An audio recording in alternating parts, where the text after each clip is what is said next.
as mulheres, e bendito é o fruto do vosso ventre, Jesus. Santa Maria, Mãe de Deus, rogai por nós, pecadores, agora e na hora de nossa morte. Amém. Louvado seja o nosso Senhor Jesus Cristo. Para sempre seja louvado.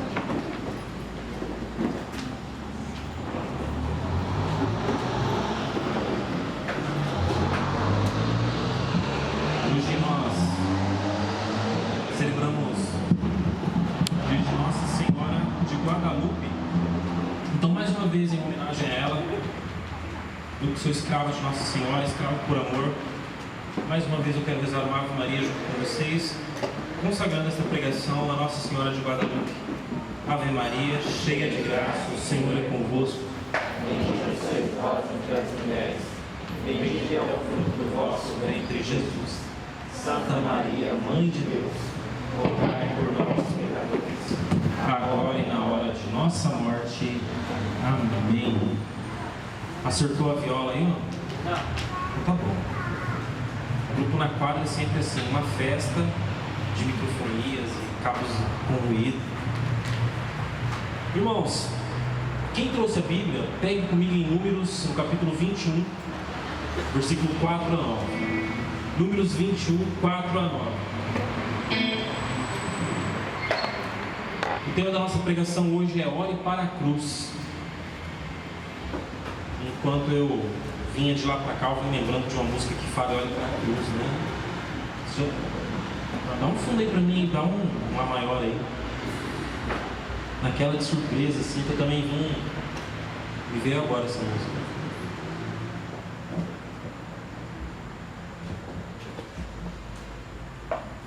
Enquanto vocês vão pegando, Números 21, 4 a 9. E nós sabemos que o olhar para a cruz é o olhar para o amor, é olhar para aquele que nos salvou. Nós, católicos, não temos medo nem receio de olhar para a cruz, ao contrário. Nós olhamos para a cruz, sabendo que nela nós encontramos aquele que nos salvou.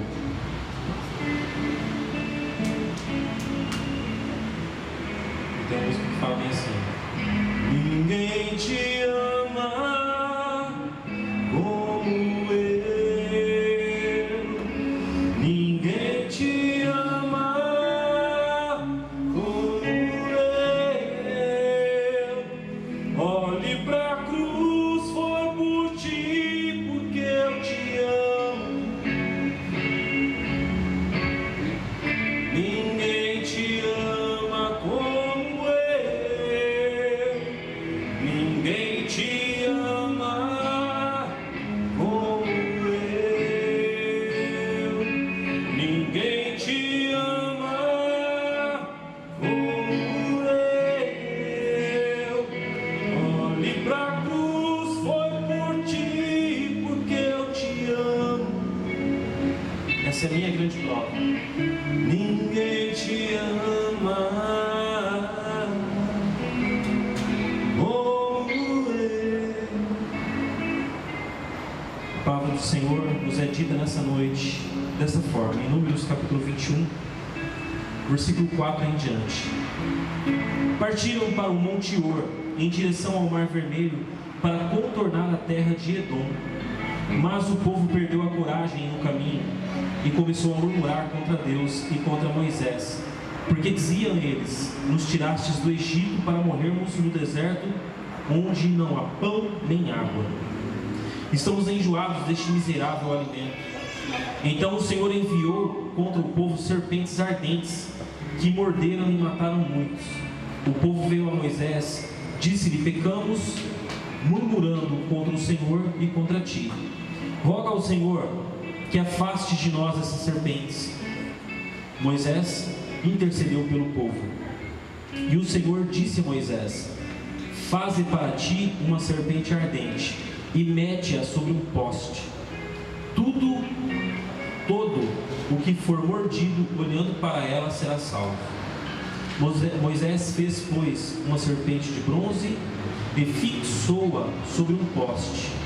Se alguém era mordido por uma serpente, olhava para a serpente de bronze e conservava a vida. São para nós palavras do Senhor, graças a Deus. E para quem é bem rápido, complementando esta passagem, em João capítulo 3, versículo 14, nós lemos assim. Depois você vai pegando aí João capítulo 3, versículo 14.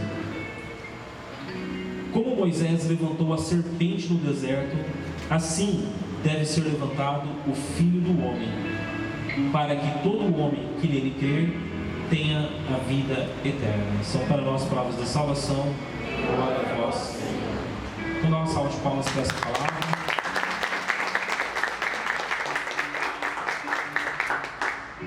Irmãos, como lemos aqui no livro de Números, o povo de Deus estava peregrinando no deserto. E eles já estavam cansados, estavam fatigados de tanta caminhada, estavam cansados do sol ardente do deserto e das noites congelantes no deserto. Aquele povo estava inclusive enjoado já de comer o alimento que era dado a eles, o maná e as cordonizes, como nós vamos vendo nessa história da travessia do povo de Deus pelo deserto, após eles saírem da escravidão no Egito. Eles estavam cansados da peregrinação, estavam enjoados até da comida. Irmãos, a peregrinação ela é algo muito mais sério do que um passeio, né?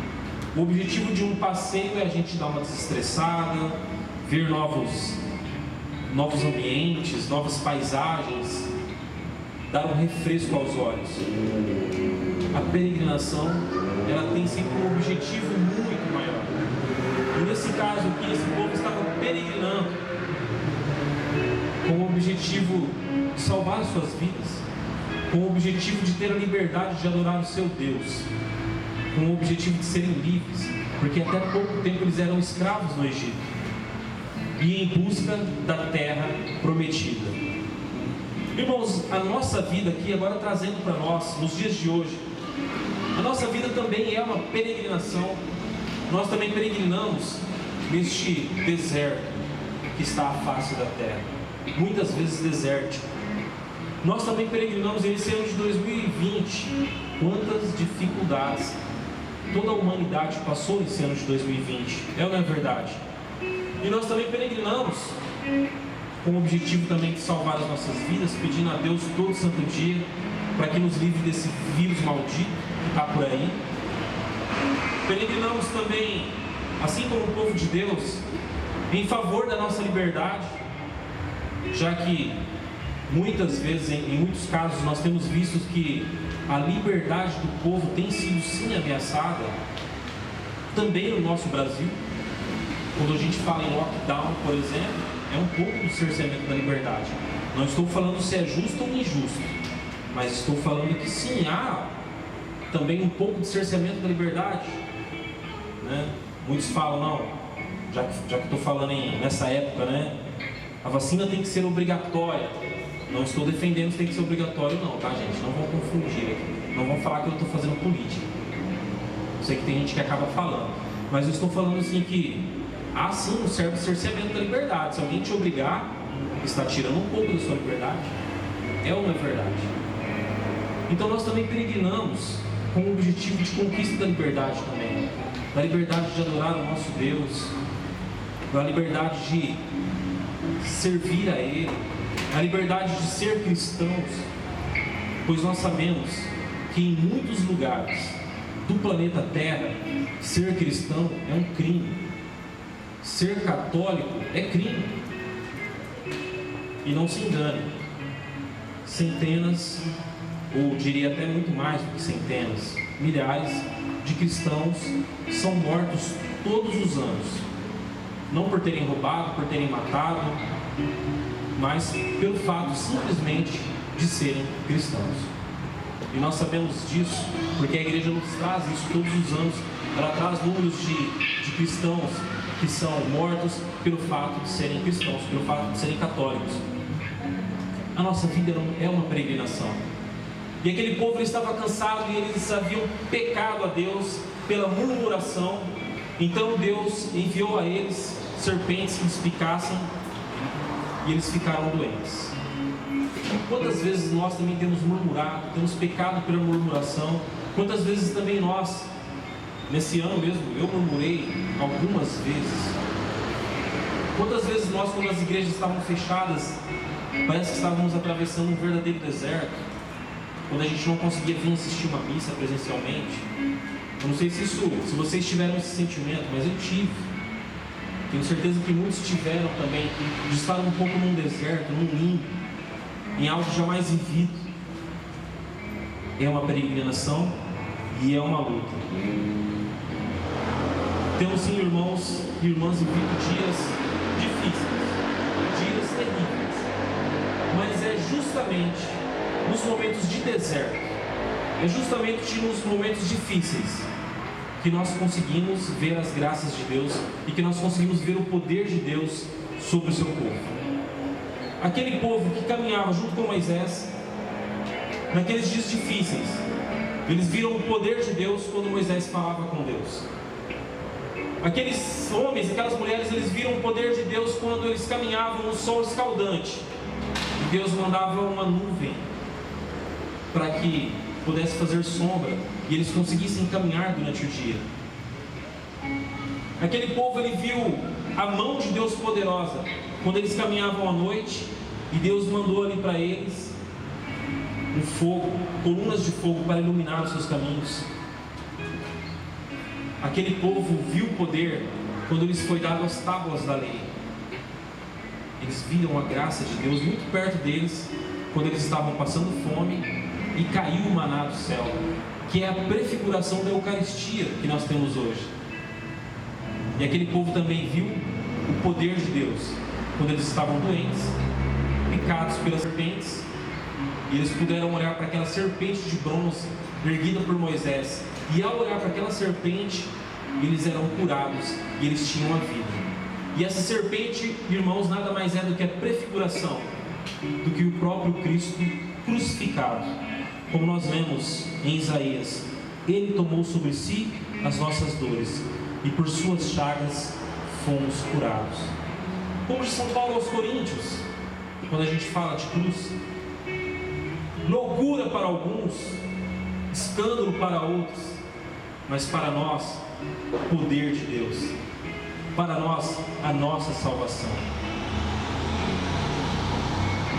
Irmãos, não somente naquela época era um escândalo ser crucificado, mas olha só, os romanos, eles colocavam o castigo da cruz para os piores bandidos, para os piores criminosos da época, e Jesus foi colocado no alto da cruz. Aqueles que eram colocados na cruz era realmente para ser colocado como escândalo, era para serem humilhados de fato, porque era uma morte dolorosa, era uma morte lenta. Jesus morreu no mesmo dia porque ele já estava fragilizado devido à sua crucificação. E o Senhor, Ele se deu por nós, Ele se colocou no alto da cruz por nós. E nós podemos muitas vezes perguntar, mas o que Jesus fez para merecer tal castigo? E nós temos as respostas quando nós lemos no Isaías. Ele carregou sobre si as nossas dores. Ele carregou sobre si os nossos pecados. Ele carregou sobre si as nossas misérias. Por suas chagas nós fomos curados. Então, quando nós olharmos para a cruz, muito mais do que pensar o que Jesus fez para merecer tal castigo, nós precisamos olhar para ela e lembrar: era para mim estar ali. Ele foi crucificado no meu lugar. Era para mim estar ali. Repita comigo: era para mim estar ali.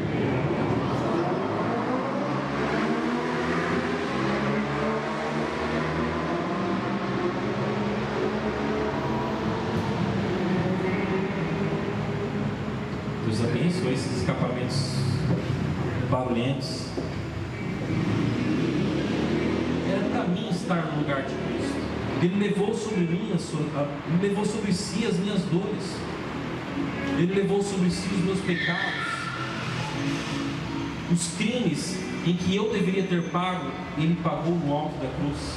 E no alto da cruz, Ele rasgou um documento, como diz São Paulo, cujas prescrições nos condenavam. Ele rasgou e aboliu definitivamente ao encravá-lo na cruz. Assim diz São Paulo. Irmãos, nós lemos em Gênesis, no capítulo 3, versículo 1, que a serpente era o mais astuto de todos os animais da terra e convenceu Eva a comer o fruto proibido, aquele fruto que nos traria a condenação, que nos traria a morte. Tempo depois veio um fruto abençoado, um fruto maravilhoso, poderoso, que por ele nós seríamos salvos.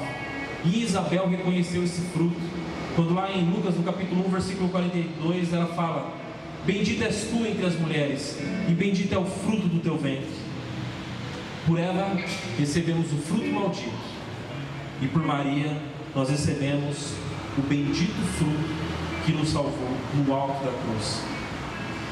Debaixo da árvore do paraíso se encontrava Eva. Ali ela receberia da serpente enganosa o fruto que nos traria a morte, a perdição, o pecado e todos os males que conhecemos sobre a face da terra. Debaixo do madeiro da cruz estava Maria, onde depois ela recebeu em seus braços o Cristo crucificado, que nos trouxe salvação. Da serpente sai o veneno que nos mata, mas da cruz de Cristo sai o sangue que nos salva, como nós vemos em Apocalipse, no capítulo 7, versículo 4. Esses são os sobreviventes da grande tribulação, que lavaram suas vestes e as alvejaram no sangue do Cordeiro. A cruz é o trono da graça, no qual nós podemos nos achegar com toda a confiança. Quem recorre a Cristo no alto da cruz jamais é desamparado. Se a Ele tudo recorremos e se nele tudo esperamos, dele tudo receberemos. Hebreus capítulo 4, versículo 16. Aproximemo-nos, pois, confiantemente do trono da graça, a fim de alcançar misericórdia e achar a graça de um auxílio oportuno. Irmãos, depois de algumas palavras em que eu vos falei, de forma até um pouco rápida, porque nós precisamos fazer o grupo de forma rápida, eu quero que nesse momento você feche um pouco seus olhos para que essa palavra possa gerar frutos em seu coração, para que o Senhor possa colocar em você a graça necessária para bem desfrutar dessa palavra que foi falada. Nosso Senhor, que do alto da cruz nos traz a salvação, nesse momento, mais uma vez, Ele olha para cada um de nós, e mais um momento, mais uma vez, de braços abertos, Ele recebe a cada um de nós. Nosso Senhor e nosso Deus tem para cada um uma graça especial na noite de hoje. Que essa música possa falar em nossos corações.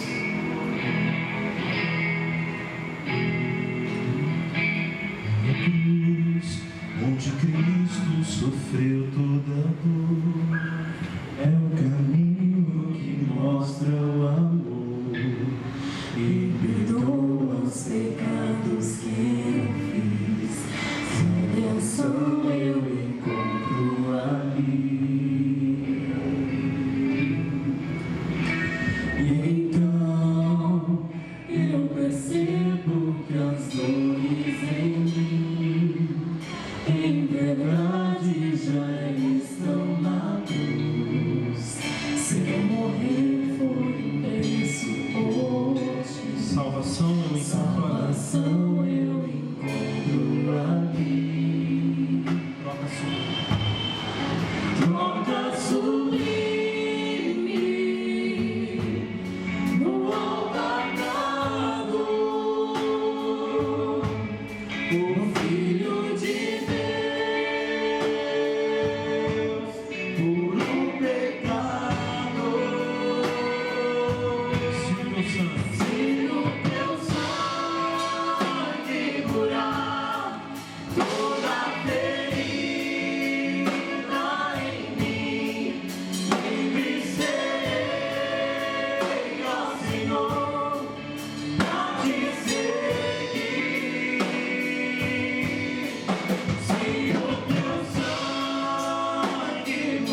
Jeová, Senhor. Obrigado.